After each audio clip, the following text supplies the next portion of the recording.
Meu nome é Fuad, eu sou engenheiro de software, primariamente back-end no Nubank. Já peço desculpas que eu estou um pouco resfriado, minha voz talvez soe meio estranha, mas enfim. E esse é o Thales. Se apresenta. Boa noite, meu nome é Thales. Só estou checando aqui se realmente está funcionando. Se você quer ver enquanto eu falo. Primeiro, agradecer o convite, agradecer a todo mundo que veio ver a gente também. A gente quer começar a falar um pouco... Acho que saiu ali. Primeiro, uma perguntinha rápida. Quem aí é desenvolvedor back-end? Legal, bastante gente. Quem aí é front? Tem gente de front aí também? Da hora. Tem gente de mobile? Olha lá, achei que não ia ter ninguém. Quem aí trabalha em empresa que tem como produto principal um aplicativo, sabe, do ciclo de desenvolvimento em cima de um aplicativo e tal? Beleza. Quem não sabe muito vai aprender hoje também um pouco. A gente te veio aqui falar um pouco sobre um framework que a gente criou para a gente conseguir ter um fluxo navegável no front-end, só que a gente conseguia controlar as informações pelo back-end. Então, a gente vai tomar como exemplo aqui o processo de aquisição do cliente do Nubank. E para esse, todo mundo sabe o que é o Nubank, eu não vou levar tempo explicando, eu acho. É um cartão de crédito. Eu acho que sei lá, se alguém não souber, depois vem conversar com a gente explica direitinho. Mas para você conseguir entregar esse cartão de crédito para alguém, você precisa passar algumas informações para a gente, em termos legais e tal. Então, se você vai passar, sei lá, seus documentos, RG, CPF, falar para a gente o seu endereço de entrega, qual vai ser a senha do seu cartão e etc.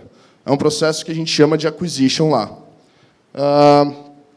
Mais ou menos, esse processo, dentro do nosso aplicativo, ele tem de 24 a 37 telas. Esse número eu peguei, ele não está... Quando eu peguei esse número, ele não estava 100% atualizado. Tem mais ou menos, a gente vai explicar o porquê disso, não dá para saber ao certo em toda hora, ele muda constantemente. E bastante delas tem mais de um estado. Então, isso daqui é uma foto meio que do fluxo inteiro. Você consegue ver que na vertical é a mesma tela, só que ela tem um estado diferente, na horizontal é você passando pelo fluxo.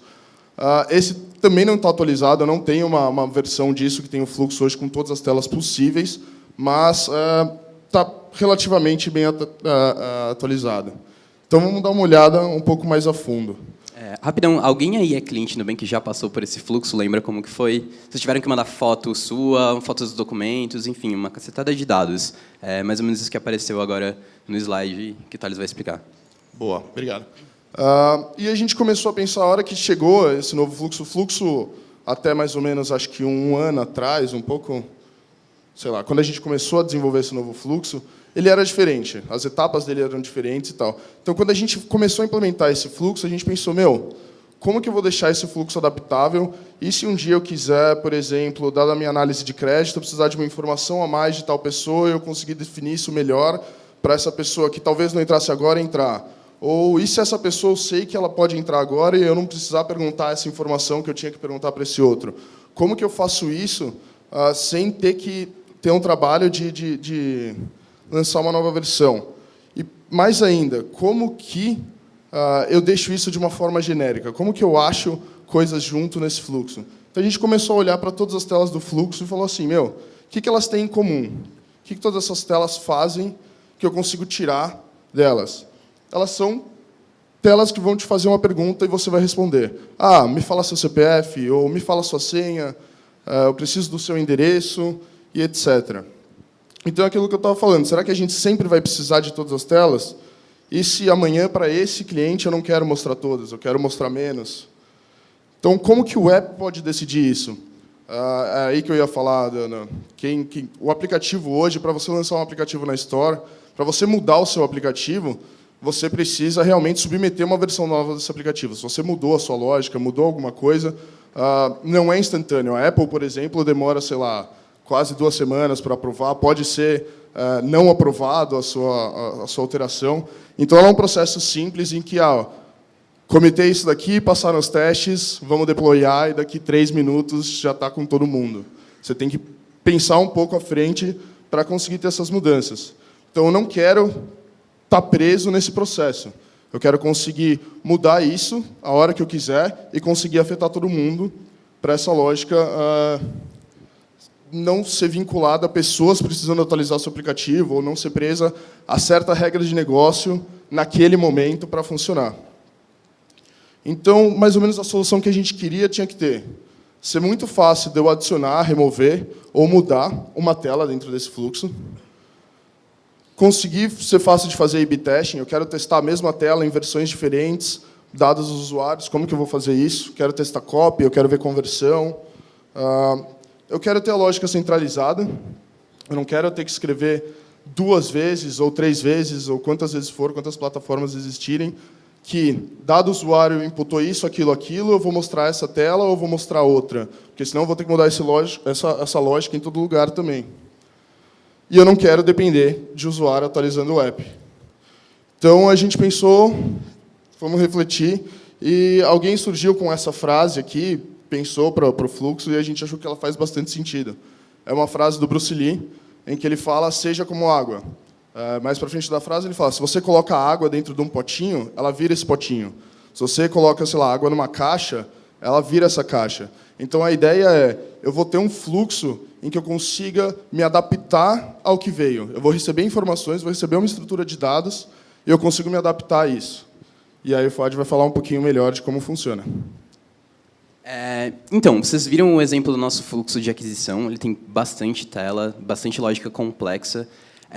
E a gente tentou identificar os pontos que a gente poderia definir de forma genérica um fluxo, criar o conceito de um fluxo que poderia ser usado para o nosso fluxo de aquisição de cliente e poderia ser reutilizado em outros lugares do app. E a gente chegou nessa definição de um fluxo navegável. Um fluxo ele é dividido em chunks, que são subsets desse fluxo, ou conjuntos de telas. E esses chunks são os conjuntos de telas que a gente chama de steps. Então, a gente define cada tela do app mais ou menos um step, com uma lógica, uma definição de layout, enfim. E a gente tem esse fluxo que é esse conjunto complexo. Os fluxos não necessariamente são lineares. Eles podem ter bifurcações, eles podem ter alguma lógica que leva o cliente a escolher uma opção diferente, ele vai para um lado, ele vai para outro, enfim. Você pode pensar, depois a gente vai mostrar algumas animações, mas você pode pensar no fluxo basicamente como um grafo.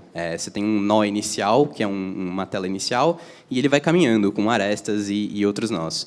E a gente também precisou definir um fluxo um protocolo de comunicação entre o app e o fluxo. A gente tem hoje 3 apps, né?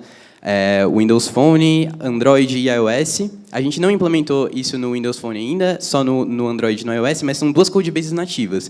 Então, a gente precisava de um protocolo bem definido para a comunicação com o serviço de back-end que pudesse ser implementado nas 2 plataformas. Então, aqui uma animaçãozinha mostrando o que é um fluxo. Aquilo que eu falei são chunks separados, são subsets do fluxo grande que a gente mostrou lá, e cada um desses subsets contém algumas definições de telas do app. Então, basicamente, como que funciona? O app requisita uma definição de fluxo que ele tem que mostrar para o back-end. O back-end devolve esse subset, ele vai lá, mostra algumas telas, manda as respostas que o usuário deu para o back-end processa isso, manda os próximos passos para o app e o processo segue até o final do fluxo. Mais ou menos isso. Essa aqui é como se a gente tivesse dado um zoom naquela tela anterior. Isso é a definição de um chunk. É basicamente uma maneira de a gente agrupar essas telas e entregar para o app um subconjunto. Quando eu falar chunk, você pensa um conjunto de telas que vão ser mostradas no app. Esses são os exemplos das telas do nosso programa de recompensa, que foi lançado recentemente, que já estão integradas nesse fluxo de aquisição. Quando você está pedindo o cartão, você já pode dizer se você quer ou não participar do programa de recompensas. Então, isso aqui seria o exemplo de um chunk, um conjuntinho de telas. E aqui você consegue ver, mais ou menos, o que a gente pensou eu quero realmente transformar uma estrutura de dados nesse fluxo. Eu não quero ter que ter a lógica de navegação, quero tirar essa lógica de navegação do front e conseguir trazer isso para o back-end. Então, mais ou menos, se você olhar, o que a gente queria fazer é que essa estruturinha de dados, que é um JSONzinho, no fim das contas, quando o app pegar isso e interpretar, ele conseguir desenhar essa tela e transformar na aplicação. Não precisa ficar tentando ler o JSON agora, a gente vai mostrar ele de novo mais para frente, dar uma explicadinha no que a gente pensou. Aqui era realmente só para mostrar que o step geralmente é simplesmente uma tela no fluxo. Então, quando a gente diz que o back-end controla o front-end, ele não tem controle exatamente sobre detalhes de exibição. A gente vai falar mais sobre isso depois. Mas é basicamente controle de o que o app mostra para o cliente, não como ele mostra, como ele de fato renderiza isso na tela, só para deixar bem claro.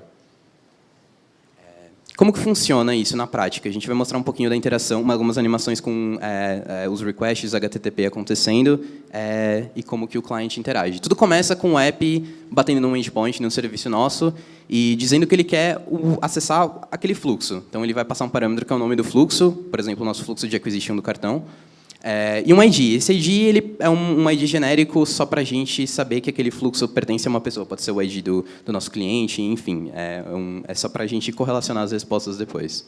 Só um adendo, voltando lá rapidinho. Aqui, outra coisa que a gente pensou quando a gente foi fazer esse fluxo isso não está limitado ao processo de fazer a aquisição do cliente. Normalmente, numa aplicação, sei lá, se você quiser ter mais dados de alguma forma, eu preciso, sei lá, pedir para o meu cliente me falar, sei lá, atualização cadastral dele, que é uma coisa bancária que tem que acontecer todo ano. Eu consigo usar isso. Então, esse entry point sendo um URL que você bate, a gente consegue fazer uma feature toggle em cima disso e pôr isso de forma em todos os aplicativos eu consigo entrar em qualquer tipo de fluxo, em qualquer momento, dada essa URL, entendeu? Exatamente. Inclusive, se vocês têm o app do Nubank, existe um fluxo hoje disponível que vocês podem acessar e brincar com ele depois, que usa esse framework, que é o fluxo de atualização de comprovante de renda. Você pode entrar no app e mandar um comprovante de renda, ele foi todo implementado com esse framework. Então, você vai poder ver as mesmas telinhas que a gente está mostrando aqui hoje. Isso é aquele gráfico que eu comentei. Aqui está a visualização mais clara dele. Você pode pensar naquela sequência de telas como nozinhos no grafo, e a gente tem essas arestas que são as transições de uma tela para outra. Então, o que acontece? O app bate nesse endpoint inicial e o back-end, a engine do framework que a gente criou, ela pega essa definição do grafo e ela começa a navegar. E a pergunta que a gente quer agora é o que eu posso entregar para o app mostrar agora? A gente não pode entregar o fluxo inteiro de uma vez. Qual que é o problema? Algumas telas elas são interdependentes. Então, um exemplo claro. No início do nosso fluxo de acquisition, a gente pede seu nome completo, seu CPF, e a gente te dá a oportunidade de colocar um nome como você gostaria de ser chamado, um apelido, enfim, se você não gosta do seu primeiro nome, colocar o nome do meio, alguma coisa do tipo. E qual é o problema? Lá no meio do fluxo, nos steps seguintes, a gente vai usar esse nome para se referenciar a você.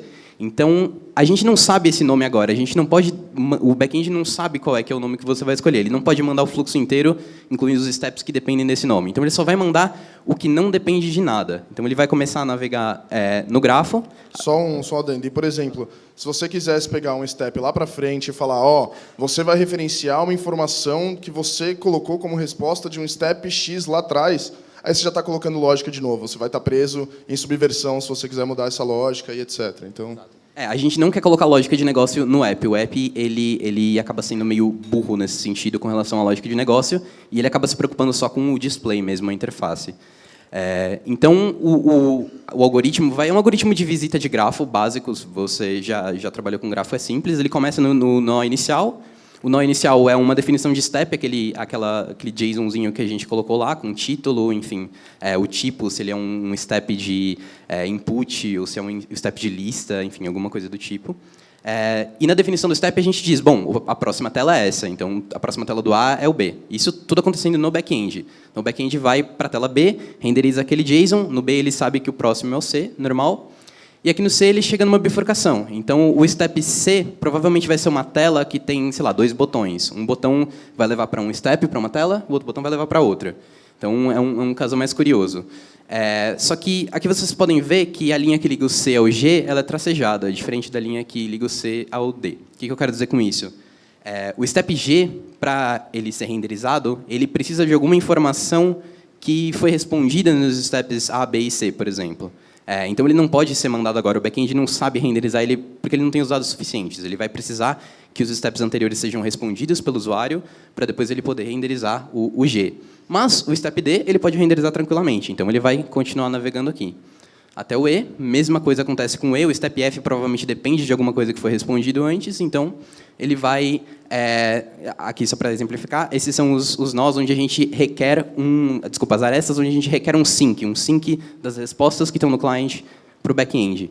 Quando a gente navegou o máximo que a gente podia no grafo, a gente fecha o que a gente chama de um chunk, que é basicamente um conjunto de telas. E isso é a definição do back-end de, bom, isso aqui agora eu vou mandar para o app vai mostrar para o cliente vai responder e depois vai mandar de volta. Mas a gente vai ver mais animações sobre isso depois.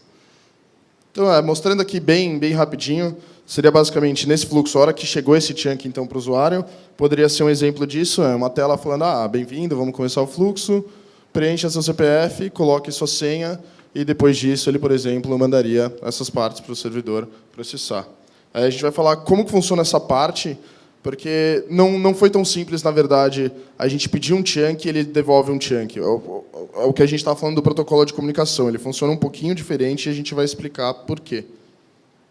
Boa. Então, só para terminar o chunk anterior, imagina que a gente selecionou aqueles steps do grafo, aqueles 4 steps que a gente podia mandar para o app nesse momento, mostrou para o cliente, ele navegou nas telinhas, bonitinho, e aí, ok, agora o app já não tem mais o que mostrar, ele chegou no final daquele grafo, e aí ele precisa mandar as respostas de volta para o back-end. É simplesmente um post no nosso serviço. Quando o serviço recebe as respostas, ele persiste elas no banco de dados, e ele retorna um 202 accepted, que é uma resposta do HTTP com uma semântica assíncrona. Significa que a gente não vai retornar o próximo chunk ou o próximo bag de dados que a gente quer na hora. O servidor vai processar essas respostas e, no momento posterior, ele vai, de fato, entregar a próxima parte. Então, essa resposta ela é só para dizer, ok, recebi seus dados, vou processar. É a famosa parte que você vê um loading assim acontecendo. Exatamente. E o processamento é todo assíncrono, então a gente não segura um request do app aberto enquanto a gente está processando. Por quê? A gente tem uma arquitetura hoje de microserviços que tem em torno de 110 serviços, eu acho, rodando em produção. São muitas coisas. E, às vezes, para fazer uma coisa simples, você precisa interagir com vários serviços, através de HTTP, através de mensagens assíncronas. A gente usa bastante uma arquitetura assíncrona. Então, a gente, às vezes, não sabe quanto tempo vai demorar esse processamento. Então, manter um request aberto é custoso. A gente tira recursos do servidor. A gente tem milhares de clientes fazendo esses fluxos diariamente. Então, seria uma decisão de design ruim a gente manter um request pendurado no servidor. Então, o processamento é assíncrono. Mas, e como que o app sabe que ele já pode pedir o próximo chunk, o próximo passo desse fluxo? Ele fica fazendo um polling. É uma solução bem rudimentar, mas funciona bem. A gente não tem tido problemas de performance. Basicamente, ele fica batendo naquela mesma URL que a gente bateu lá no início, o entry point, passando o nome do fluxo e o IG. E, enquanto o servidor não processou, ele continua retornando 202. Estou trabalhando nisso ainda não consegui processar. No momento em que ele termina de fazer o processamento, ele simplesmente retorna um 200 com uma informação para o app saber qual é o próximo passo que ele tem que fazer. Então, o processamento é completamente assíncrono. Aqui, acho que vocês conseguem ver, está meio escuro, eu devia ter colocado um fundo claro. Mas, quando a gente retorna esse 200 com uma instrução de qual o próximo passo, a gente também manda uma informação do que fazer. São 4 tipos de ações. A primeira ação, a mais simples, é um redirect do tipo chunk, que diz para o app, olha, eu já processei, o seu próximo passo é pegar um chunk novo. E aí a gente manda o URL do chunk novo. Mas também tem algumas outras ações que podem ser feitas. Um tipo end flow, se ele receber, ele vai simplesmente fechar a tela do fluxo e voltar para a tela anterior do app onde ele estava. Um screen app vai incluir provavelmente um deep link, não sei se vocês já chegaram a usar um deep link, é basicamente uma URL que você pode linkar telas, referenciar telas do app. Então, de um momento do fluxo, a gente pode dizer, pula para aquela tela específica do app. E outro tipo de redirecionamento, a gente pode dizer para o fluxo voltar para o entry point e continuar batendo, porque ainda não processou. Então, assumindo que o back-end tenha recebido as respostas desses primeiros steps que foram mandados para o cliente, ele recebeu, persistiu, processou, deu um 200 para o app, ok, agora eu quero o próximo chunk. Se o cliente escolheu o lado de cima do fluxo, o back-end vai saber pelas respostas. Então, ele consegue saber que ele só precisa processar o grafo a partir do nó G, que foi o caminho que o cliente escolheu.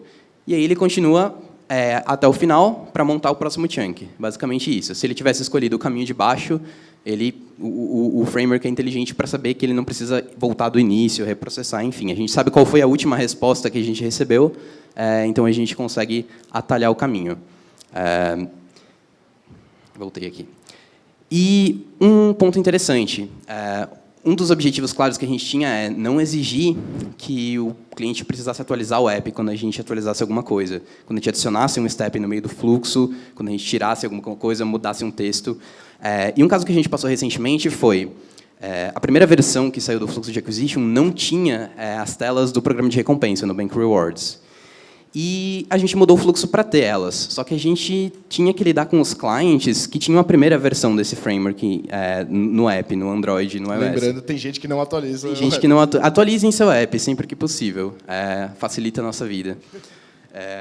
Mas, enfim, tinha pessoas que não tinham o app atualizado e se a gente simplesmente colocasse tipos novos de steps que não estavam contemplados na primeira versão.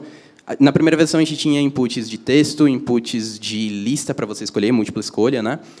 Um step de câmera para você poder tirar as fotos. E, para o programa de recompensas, a gente teve que criar um step novo, que era um carrosselzinho para você ver algumas features do nosso programa. E isso não estava na versão inicial. Então, a gente bolou uma solução que toda vez que o app pede um chunk novo para ele poder mostrar para o cliente, ele inclui uma lista, o app mesmo manda no payload uma lista dos tipos de step que ele suporta, os tipos de tela. E aí o back-end, com o mesmo mecanismo de bifurcação que eu mostrei antes, ele consegue ser inteligente e decidir. Bom, se esse cliente suporta o tipo de step novo, o tipo de tela nova que eu preciso mandar, então eu vou mandar ele para esse lado do fluxo que contém essa tela. Se aquele tipo de step não está na relação que o cliente mandou, eu simplesmente ignoro e não vou mostrar para ele. Não é o ideal, porque a gente gostaria que todo mundo visse essa tela, mas é melhor do que, sei lá, o app dar um crash ou a gente bloquear o cliente por algum motivo. Então, se você não atualizou o app, você simplesmente não vai ver as telas novas, mas o fluxo continua funcionando integralmente. Um adendo que é importante aí, existia outra forma de fazer isso, que seria simplesmente o app pegar, receber todos, mesmo com os novos e tal, e falar, eu não sei processar esse daqui, eu ignoro ele no fluxo e beleza, não vou crashar o app. Mas aí o back-end, não sabendo isso, ele vai te mandar a navegação, você passando por aquilo. Você chega ali e você não sabe renderizar esse cara, você travou o cara no fluxo, porque você não tem inteligência ali no front, você não vai pegar e saber, puta, isso daqui eu não conheço, para onde que ele ia, o que eu vou fazer, e etc. Então, foi por isso que a gente pegou essa lógica também e trouxe para o back-end. Exatamente. Então, é um trend. A gente tenta trazer lógica para o back-end. Não sei se talvez isso soe estranho para quem é desenvolvedor web, onde a gente sempre quer puxar o máximo de lógica de negócio para o cliente, para ter uma experiência melhor. Isso, às vezes, é bom, mas em determinados cenários isso pode não ser a melhor estratégia. Então, aqui, só para complementar, é isso basicamente o que o back-end faz. Ele vê se o app suporta esse tipo de tela novo, se sim, manda para lá, se não, vai para a versão original do fluxo. E aqui é um slide, só para exemplificar, a lista de todos os steps que a gente tinha, mesmo que a gente viu no início. Esses eram os steps que a gente tinha na primeira versão. Então, tinha step de PIN, para você escolher o PIN do cartão, step para escolher o limite, que era um slider. Você pode pensar como os elementos de form que você tem em HTML, todos esses a gente tinha. Só que a gente queria começar a adicionar coisas mais complexas. Por exemplo, um step de attachment de arquivo, para você mandar seu comprovante de renda.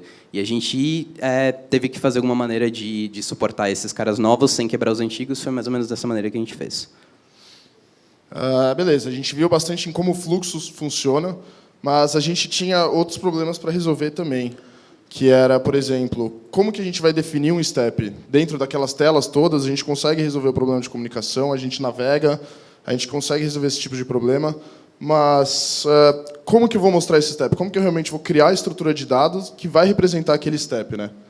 E, bom, essa parte aqui a gente falou, se o app não entender, essa lógica protetora ainda existe, que se eu não entender aquele step, eu não vou mostrar, mas você pode, muito provavelmente, borcar o fluxo, e é ideal que não venha. E, principal, quando você está fazendo a tela, igual quando você está projetando o seu CSS para deixar a tela daquele jeito e tal, você tem uma liberdade muito grande, você consegue fazer praticamente o que você quiser. Quando você está desenvolvendo o app, você usando os recursos dele também, mesmo que você esteja usando um WebView com o CSS, você também consegue e tal. E como que a gente consegue manter essa liberdade, porém a gente conseguindo restringir o guideline? Uma preocupação muito grande do time de design beleza, a gente poderia ter implementado isso como uma WebView, e ele realmente mandava o fluxo, a gente implementava a lógica de navegação, mas renderizavam essa WebView. O que a gente queria era a gente ter um guideline bem definido. Quando você tem um usuário passando por esse fluxo e a gente querendo usar ele em vários lugares do app, se você ficar mudando isso toda hora, aquele cara que aprendeu como passar naquela etapa do fluxo vai chegar lá na frente e mudou inteiro, ele vai ser confundido, vai ter que aprender de novo tudo. Então, a gente não quer que, por exemplo, o back-end tenha o poder de pegar esse fluxo e o título que era aqui em cima ele encaixar no meio. Ou o botão que era aqui, ou, sei lá, eu deixei o fluxo inteiro amarelo, caguei, está todo mundo com essa versão. Então, a gente queria ter um guideline forte em cima disso. Então, basicamente, o step vai representar essa tela. E o que a gente viu também ele pode ser tanto uma questão a ser respondida, como ele pode ser, na verdade, um announcement. Ele pode ser um warning, alguma coisa do gênero. Ele pode ou não gerar uma resposta. Por exemplo, um warning, um announcement não vai gerar uma resposta. E ele vai ser a base do fluxo. Ele vai ser realmente o cliente, quando está fazendo o processo de aquisição ali, ele não sabe que está tudo isso rolando por detrás. Para ele, você está navegando num app normal. Então, vamos ver um pouquinho da definição. Esse é um exemplo de definição de um step no back-end. É um código em Clojure. Eu não sei se vocês estão acostumados. A gente usa Clojure como linguagem de back-end no Nubank, primariamente. Mas eu acho que alguém conhece Clojure aí, que, por exemplo, o Pokémon nem zoou ela. Então, não sei se... Enfim. Mas a definição é bem simples. É basicamente um mapa. Vocês podem ver ali na esquerda, tem as chaves do mapa. Como se fosse um mapa JavaScript. Tem tipo, título e input configurations. O tipo é um tipo de input, que basicamente pode ser um input de texto ou alguma coisa do tipo. E o título, todas as chaves estão na esquerda, as definições estão na direita. E as definições elas podem ser chamadas de função. Então, quando eu vou definir um step no back-end, eu posso fazer qualquer lógica que eu quiser. Eu posso acessar recursos externos, posso acessar o banco de dados. Todas as chaves todos os valores desse mapa são funções, que vão ser executadas na hora que o app pede um chunk e o step vai ser renderizado. Então, você pode fazer qualquer lógica. Nesse exemplo, o step config/tr é uma função de internacionalização que a gente tem numa biblioteca. A gente basicamente pega qual é a string no idioma do cliente. Embaixo a gente tem um mapa de configurações de input. A gente pode ver que tem um input type text, tem uma regex de validação, tem um min length, tem validation message. São todos os campos que a gente definiu no protocolo de validação. Mas é relativamente simples a definição no back-end. E você tem o poder de funções que rodam qualquer coisa para você montar esse step. Tomar decisões baseadas em qualquer condição que você quiser. Idealmente, o que a gente quer é, quando chegar no front, a gente ter o nosso JSON bonitinho, que a gente consiga entender e parsear ele. Daí eu queria apontar duas coisas. Eu não sei se vocês estão conseguindo ver direito, mas é onde a gente achou que praticamente todos os steps têm bastante coisas comuns e alguns têm coisinhas configuráveis. Então, por exemplo, esse que é do tipo de input, quando é do tipo de input, eu espero que ele me venha com a configuração daquele input. Mas todo o resto ele é geral para praticamente todas as telas. O legal que eu queria mostrar aí é como que a gente navega no fluxo, então.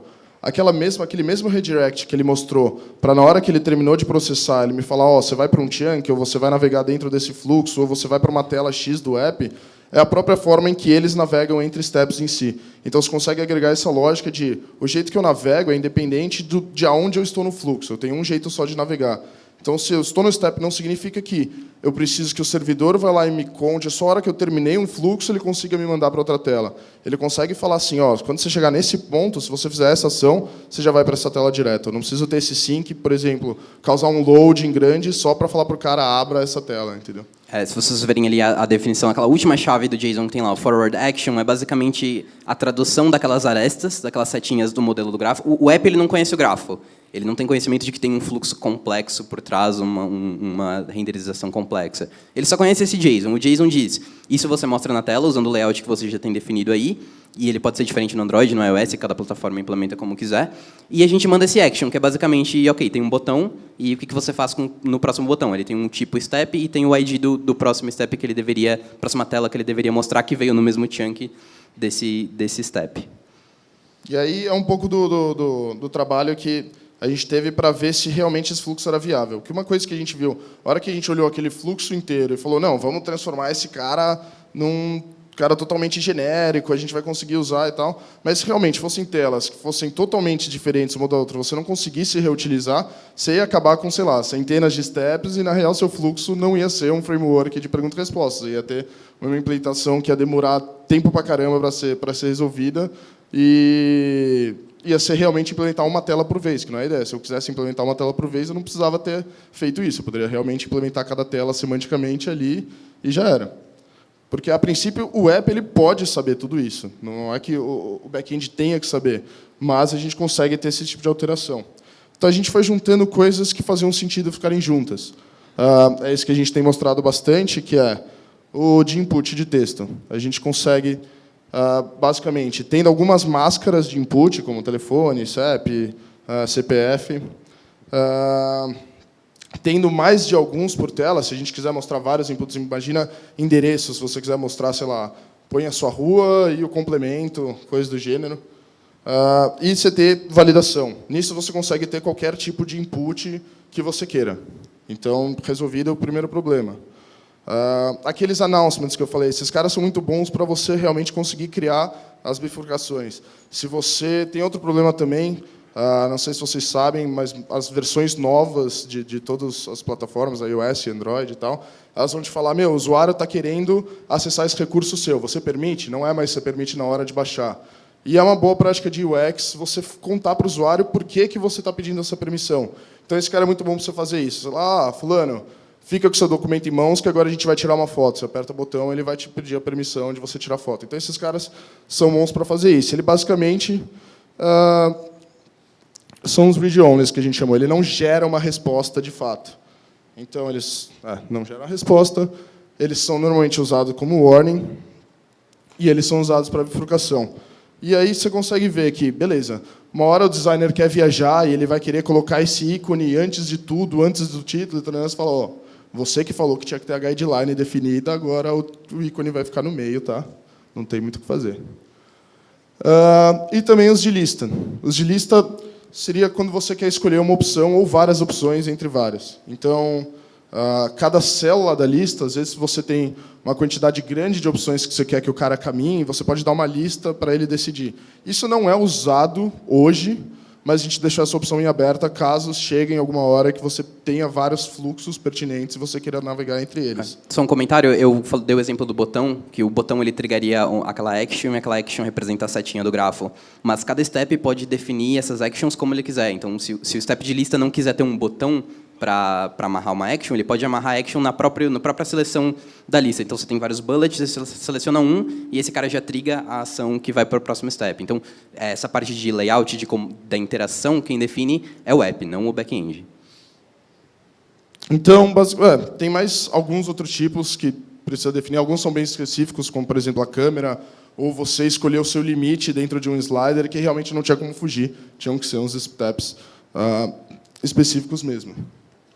Então, eles são representados como JSON, e como a gente falou, a gente não queria dar esse poder de você conseguir mudar a tela. Você consegue mudar o texto, enfatizar esse texto, fazer o que você quiser, mas você não vai conseguir trocar o título de lugar e sair dessa guideline.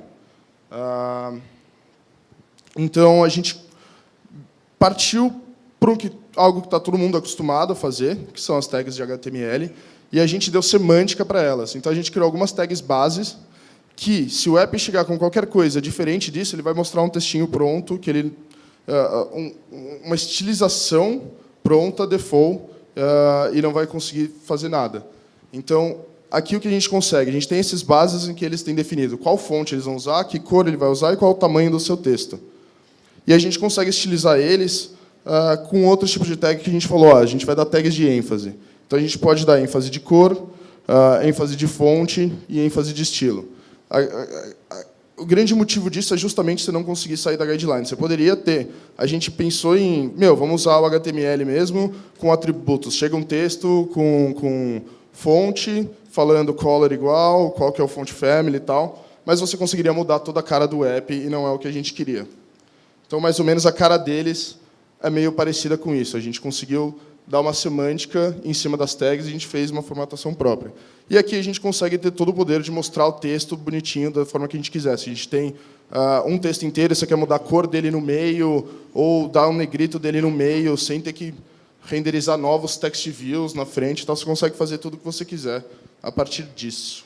E uma das grandes vantagens, um dos objetivos que a gente tinha com esse framework que a gente conseguiu alcançar é que hoje é muito fácil a gente criar fluxos novos para qualquer coisa do app. A gente precisou, por exemplo, criar um fluxo para reemissão de cartão. Seu cartão está vencendo, a gente precisa te mandar uma coisa para você confirmar seu endereço, porque, sei lá, se o seu cartão está vencendo, você já é cliente há pelo menos alguns anos. Provavelmente você já se mudou, então você precisa confirmar o endereço de entrega do novo cartão. Então a gente foi lá e, tipo, em 2, 3 dias, a gente criou um fluxo novo com todas as definições que segue todas as guidelines do nosso app. A gente não precisa se preocupar com layout, com configuração de tela. Foi só no back-end mesmo definindo aquele grafo de steps e o processamento do que fazer com aquelas respostas quando elas chegassem no back-end, e a gente conseguiu ter um fluxo pronto sem mexer no app. É isso. É isso. Fica aberto o espaço para pergunta e estamos contratando. Se vocês tiverem interesse, mandem seu currículo.